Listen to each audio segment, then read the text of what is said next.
According to the Encyclopedia of English Language, there are around 500,000 words in the English dictionary. And out of that, roughly around 3,000 words are for human emotions. Now, can you imagine what percentage of words would be for positive emotions and for negative? Or in other words, do you think that the words for positive emotions are far greater than the negative? Or do you think that the words for negative emotions are far greater than the positive?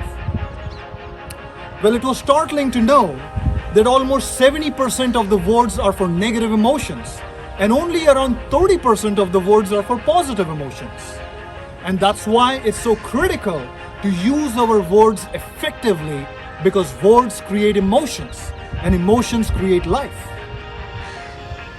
See, the quality of your life is nothing but the quality of emotions that you experience on a daily basis. And it doesn't matter even if you have a lot of money, or if you drive a Mercedes, or if you're a president, or some top person of some field. If frustration and anger is the emotion that you experience on a daily basis, then the quality of your life is nothing but that of frustration and misery, right? So how do we use our words consciously and effectively? I'll give you an example. What would happen if I was to tell you that you're mistaken? How would you feel then? What would happen if I were to tell you that you're wrong? How would you feel then? What would happen if I were to tell you that you're a liar? How would you feel then? By simply choosing a different word, I can change the biochemical reaction in your brain in an instant, and so can you to me, because words can either intensify emotions or they can subdue it. See, I have a friend of mine who has a habit of using this word humiliation very frequently. And even for the slightest of discomfort, or when she's uncomfortable, she'll say, "This is so humiliating." Now, once it happened that we had gone to one party and we were 6 of us. And the waiter got drinks for all of us except for her. For some reason, he missed it. And her immediate reaction was, "This is so humiliating." On the other instance, she had gone for a driving test to get her license. And she didn't clear. Again, her reaction was, "This is so humiliating." Now, do you think just because she's using such a strong word humiliation for her experience, do you think she's actually feeling that emotion? Do you think that she's actually feeling humiliated just because she's using that word? You bet it. What would happen if instead of the word humiliation, if she was to say that this is kind of bit uncomfortable or this is kind of bit disappointing? Do you think that would reduce the emotional intensity to a great extent and she wouldn't feel that miserable? See, the words that you attach to an experience becomes your experience.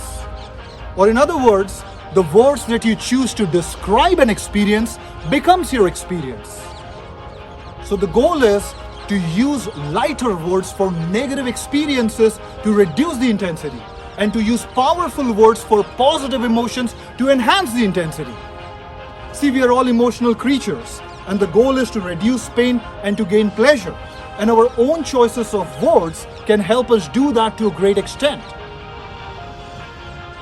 So what would happen if tomorrow for some reason something goes wrong in your life, and instead of saying that this is so devastating, you say this is so disappointing? What would happen if instead of saying that I hate this, you say I prefer this?